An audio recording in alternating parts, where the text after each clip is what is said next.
Hey there everyone, it's me, KGrove94, and welcome to The Owl House.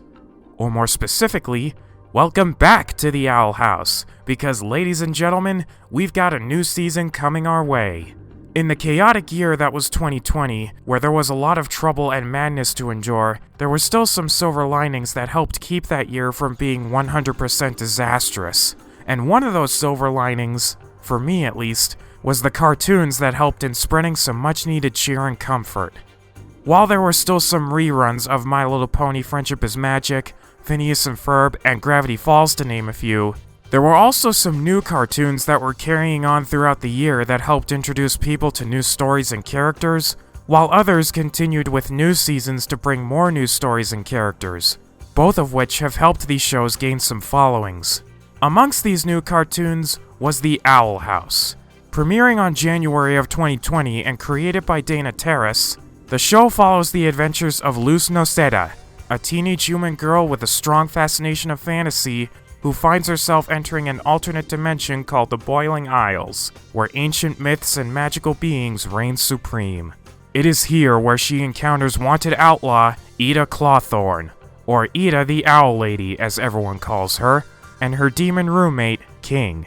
Deciding to stay in the Boiling Isles and learn to be a witch under Ida's mentorship, Luz finds herself going on multiple adventures in this strange new world, ranging from making some new friends, coming across some dangerous foes, and discovering some shocking secrets about this world and some of her newfound friends. As I already said, this show was a huge saving grace for me during 2020, and after watching the first season air throughout the year, this show has since become one of my all-time favorite cartoons ever, right up there with some other favorites like My Little Pony Friendship is Magic, Phineas and Ferb, Gravity Falls, Beast Wars Transformers, and classic SpongeBob SquarePants to name a few. The story very engaging and fun, the animation beautiful to look at, and the characters very enjoyable and some even complex. This series has a lot going on with it that helps make it such a fun series to watch. When Season 1 came to a close, it was quite an emotional roller coaster to see what went down. But it also left me feeling worried about what would happen next, not just for the characters, but also for the series as a whole, because with the pandemic still being a serious problem, it would be safe to assume that I was scared this series would be put on hold for who knows how long, like maybe a year, or even 2 years. However, on May 17th, 2021, that worry quickly got brushed aside when the intro for the upcoming Season 2 got posted online, bringing a lot of hype and enthusiasm as well. Seriously guys, I burst with glee and joy when I saw the intro and a release date for the next season. After all that's happened in 2020 and how things are starting to improve this year in 2021, seeing this intro was a definite thrill, and that is where my analysis for this intro and predictions for Season 2 come into play. Normally, I don't do videos like this, and I know I've been putting the top 10 MLP season episode videos on hold, but hey, I have a life outside the internet and I need to take time for other passions and endeavors, rather than just sticking to one. And also, a lot of stuff has happened in my personal life that has distracted me from this. So anyways, with that in mind, and in preparation for what the Boiling Isles throws at us next, let's get started. Before we do so though, let me just say that this video will contain me referencing moments from the past season and certain plot elements that have occurred in some of the episodes. If you haven't watched Season 1 yet and wish not to be spoiled here, I recommend you leave this video, go watch the Season 1 episodes, and then come back here. You have 3 seconds to leave this video and do so, otherwise, prepare to be spoiled. 3, 2, 1! And those 3 seconds are up, so let's go! Go!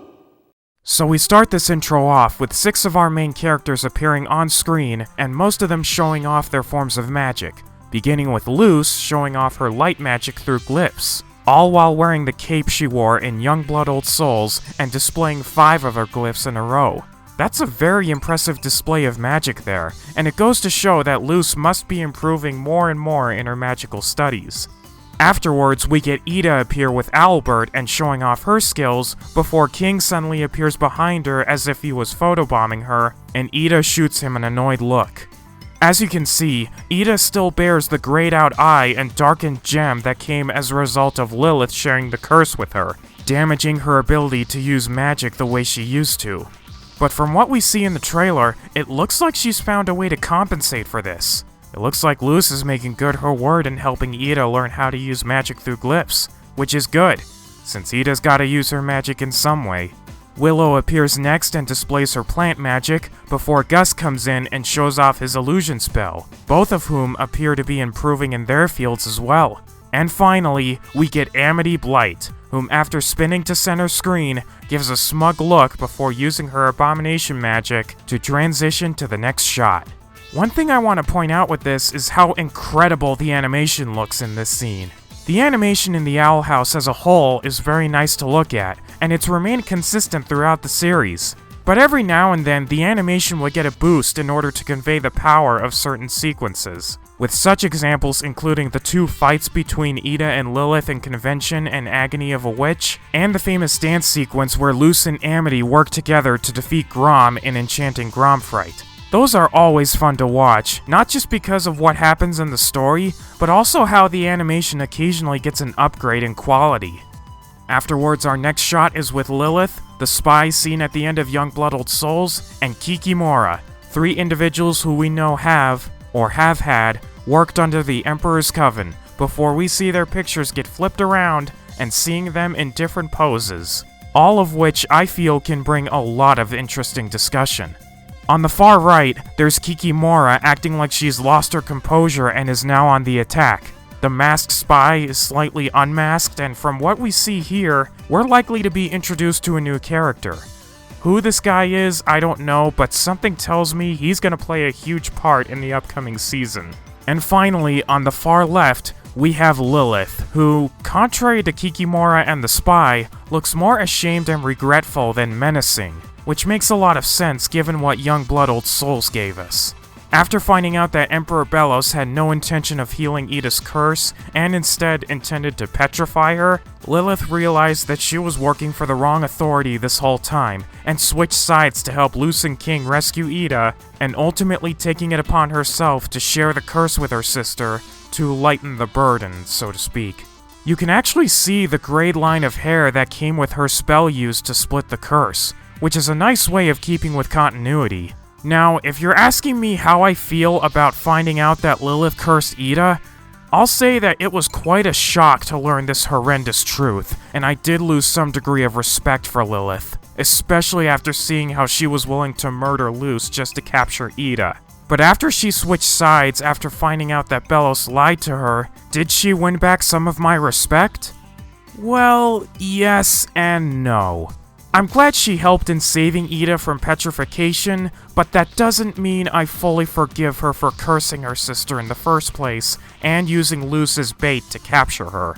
Those were still some pretty dark actions on her part, and I don't know how she's gonna be treated by everyone else in the next season, but if she's gonna go through a reformation arc, or pull a heroic sacrifice of sorts in the name of atoning for her sins, similar to what Dinobot did in the Beast Wars episode Code of Hero, then I'm open to seeing it go through and maybe fully forgiving her, but I'm not 100% holding my breath.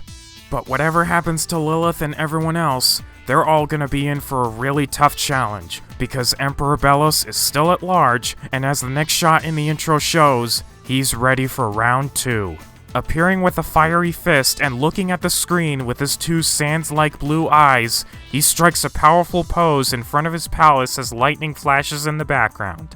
We still don't know what his ultimate ambition is, and his Day of Unity is still a mystery, but given his actions in Season 1 and how he means business, I'm sure he's gonna play a much more serious role in this upcoming season, so Luz and company better watch their backs. And finally, we get the shot of Luz flying on Albert through the Boiling Isles Market, going past Tiny Nose, smiling at Willow and Gus, dodging the Coven guards, and picking up Ida and King, before they fly to escape one of Belos' monsters. This is very similar to the shot in Season 1's intro, the biggest difference here being that the lighting has changed from daytime to what I'm presuming is twilight or sunset. Whatever it is, it's still beautiful to look at and adds a nice touch to the opening sequence that shows how the lighting has improved from an animation standpoint. We also get the last shot of Luz, Ida, and King on the Owl House roof, with Luz sending one of her light glyphs into the sky, before we get the title, The Owl House, created by Dana Terrace. However, as the music dies down, we see the 4 forms of magic that Luz has been able to use throughout Season 1 make a brief appearance. Light, fire, ice, and plant. That's a very nice touch, and it does a great job in representing how far Luz has come in the name of learning to become a witch. So that's my analysis on the intro itself, but what does all this mean in terms of what could potentially happen? Well, the intro shows Luz and company improving in their magical skills, and given how Belos is still planning his Day of Unity, that's a good thing, because our heroes need to be on their game for what this dark and mysterious Emperor has planned. But it could also mean they're simply improving in their studies, which is definitely natural given their training and learning at Hexside. Also, as I've stated before, the fact that Lilith appears in grief and shame while also wearing what looks like a peasant outfit probably means she's going to be in for a lot of conflict herself, as she now regrets cursing her sister and now has to live with half of the curse. What she does from here on out is anyone's guess, but like I said, I'm willing to give Lilith a chance if she's put through a reformation arc. What this arc in particular is going to look like, I have no clue, but here's hoping she finds a way to atone for her sins. I highly doubt that the Emperor's Coven is just gonna welcome her back after Belos find out she betrayed him. Or maybe, and this is scary to think, they might use her as bait to lure Ida and Luz back to the Coven, resulting in another dramatic showdown, similar to what happened in Agony of a Witch. Then again, it's just speculation at this point. But it's not just Ida and Luz whom Lilith is going to have to deal with in this upcoming season. If you remember from Season 1's convention episode, she was the mentor of Amity, and as it was shown, she used Amity to one-up Ida in an unfair way, resulting in the two having a strained relationship.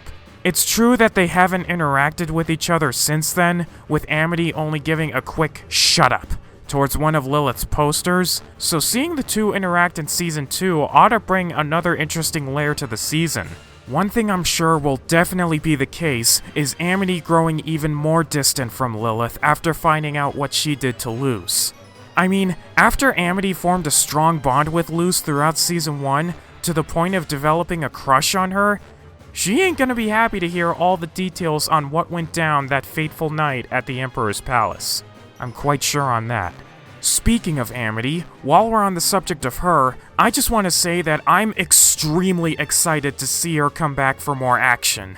Given her complex characterization in Season 1, and how she went from being a competitive and judgmental bully to a slowly reforming character developing a friendship with Luz, and finally developing a crush on Luz and completely severing her ties with Basha and her posse to be with Luz, Willow, and Gus, Amity has become a fan favorite to many, and you can bet that I'm alongside those Amity fans in eagerly anticipating her return. But it's not just because of her character development from Season 1.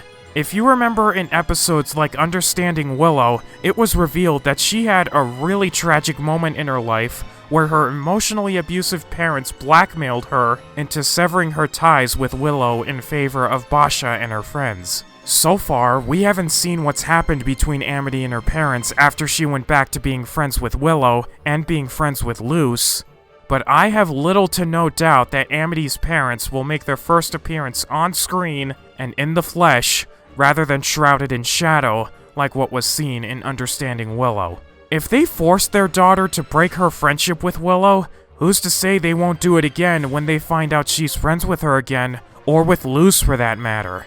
Also, who's to say that they might go even further and force Amity into the Emperor's Coven against her own free will? All of this will certainly put Amity through a lot of turmoil, but if she stays strong and sticks to her promises on improving her character, she may be able to break out of her parents' toxic influence permanently. Although this will not be an easy task for her, I'm quite sure. And then we have Luz and Ida and their struggles with what's coming next. If there's one thing I thought about after the first season ended, it's how Luz would be able to cope with all that's happened to her in Agony of a Witch and Young Blood Old Souls. From being kidnapped by Lilith to lure Ida to the Emperor's Coven, forced to watch Ida succumb to her curse, nearly losing her and King to petrification, and forced to give up and destroy the portal to the human world to prevent Belos from commencing his Day of Unity, it seems very possible that the events of those episodes are gonna have a bad impact on her emotional being. I mean, yeah, she's been able to bounce back from several downsides during her stay on the Boiling Isles, but these 2 episodes really took a lot out of her emotionally. So it's very possible that she might have a lot of inner pain that will keep chipping into her before she breaks down. After all, she stated that she believed it was her fault that Ida was captured by Lilith, and despite Ida's reassurance that it wasn't her doing by any means, something tells me Luz is still gonna feel a lot of guilt for all that happened. It doesn't help either that in her attempt to rescue Ida, she had to give up and destroy the portal to the human world, therefore separating her from her mother, Camilla. Speaking of, that's an interesting aspect to the show that was brought up in Enchanting Grobfright and explored a little bit more in Youngblood Old Souls. Luz coming out of the closet and explaining to her mother all that's really happening to her. We know that Camilla sent Luz to reality check summer camp as a way of easing her behavior in a lying witch and warden, and throughout Season 1, especially at the end of Enchanting Grobfright, she's led to believe that Luz is indeed at camp. Luz, on the other hand, is shown to be extremely uneasy about telling the truth on what's really happening to her, only resorting to using silly emojis with each of Camilla's texts, instead of actually speaking with her. Only at the end of Enchanting Grobfright does she slowly but surely start talking about her experiences, and by the end of Youngblood Old Souls, she finally comes clean with what's happening, promising to find a way back to her, no matter how long it'll take. That's great character development for Luz, but it's also going to add onto the hardship she now faces with being stranded in the Boiling Isles, with no easy means of getting back to the human world. And if it's true that the portal helps give her reception when texting with Camilla, and if there's no source of power that can help keep Luz's phone charged, then it's only going to be a matter of time before things get incredibly drastic in this regard. And it only adds on to my theory on how much the climax of Season 1 is likely going to take out of poor Luz. Meanwhile, for Ida, now that she has half of the curse that was put on her, she now has to rely on an alternate source to use her magic. In this case, Luz and her glyphs. She stated in Youngblood Old Souls that she looks forward to learning this way, but something tells me that this won't be as swell as it could be. Remember, she was clearly not happy at all with Lilith for kidnapping Luz, and now that she has to rely on a different source of magic, I have a strong feeling she's gonna have her own emotional breakdown over Season 1's climax, or even a verbal confrontation against Lilith. Also, and I'm sure all of us are thinking this, she may still harbor some really hard feelings towards Lilith, even if she's started making amends, and it's not just because of what Lilith did to Luz. Throughout Season 1, there were moments where Ida bragged about being the most powerful witch on the Boiling Isles, which, to her credit, wasn't completely inaccurate, as she was very powerful with all sorts of magic. So to see her now with this handicap of sorts, it's safe to assume she's gonna have a hard time adjusting to this new obstacle in her life, while also dealing with Lilith, who's also cursed and weakened. This could also add on to Luz's newfound turmoil, as she not only has to deal with the fact that she's stranded in the Boiling Isles, but also has to cope with Ida struggling to learn a different way of magic, while dealing with the individual who cursed her in the first place. However, there's something else that developed a lot throughout Season 1 that will surely come back in Season 2, which will surely bring a lot of hope and heartwarming moments, and that is Ida's relationship with Luz. What started out as a mentor-slash-protege relationship has more or less evolved into a mother-slash-daughter-like chemistry between the two. And if you've watched Season 1 in its entirety, it won't be so hard to see why. From Ida reassuring Luz that she doesn't need a prophecy to make herself feel special, to telling her that she's gotta be her own witch rather than what others want her to be, to getting her enrolled into Hexside to help with her learning process, to showing her maternal protectiveness of Luz when she chooses to help Amity deal with Grom, and finally to her showing how proud she was to meet Luz by making her a witch's cape and telling her that her being petrified was worth it because she got to meet her. Ida's pretty much become Luz's surrogate mother at this point in the show, which is another element that I loved seeing sprout since day one. Similar to Luce and Amity's growing friendship, Luce and Ida's relationship was something I loved seeing grow and evolve. And hopefully, things can remain stable between the two with their current struggles about to go underway. I'm just gonna say this right now though, if Ida sacrifices herself to save Luce similar to what happened in Agony of a Witch, or if it's the other way around, I'm gonna be devastated big time. It was already hard surviving Agony, so to see it happen again, which could still be a possibility, is gonna be really heartbreaking. Oh boy. Now, these predictions that I just revealed are all completely speculatory, and I could be wrong about them. And I know there's a lot more that could potentially happen, like more new characters showing up as family members, more antagonists being revealed to be in the Emperor's Coven, or what some of the promotional posters for the season are giving us, but what I went through was what I thought would have the strongest potential in being explored more in the season, based on what was given to us in Season 1. If there's one other thing that I'm very curious about, it would have to be the origin of King and where he came from. When it comes to King, he's not given much backstory in Season 1, and is mostly a comic relief, who also has some nice character development in which he grows fond of Luce, learns to be a better person when working with her or Ida, and learning to let go of his stage fright when co-hosting with Gus during the fight against Grom. We, however, don't know much about where he came from, or how he ended up at the Owl House with Ida, so seeing some backstory for him will definitely be nice. And based on what the Season 2 description has given us, I think I'm going to get my wish in that regard. So in conclusion, this new intro for Season 2 has got me very hyped for what's to come. The Owl House is one of my favorite shows, and I'm so happy that it's continuing at last. It shows that despite what's happening as of now, Dana and the rest of her team are committed to continuing this story and giving us fans something to enjoy and look back on.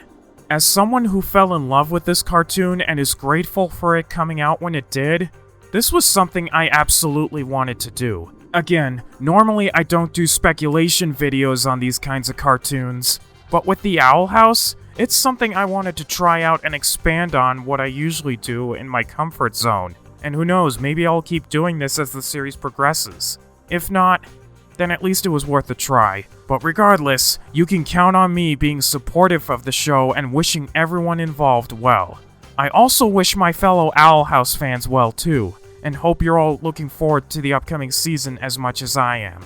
We've waited a while to see the continuation of Luce's adventures, and based on what this intro for Season 2 gave us, we're in for one hell of a ride. And as a certain shaman from my favorite movie once said, in relation to something thrilling about to happen, it is time.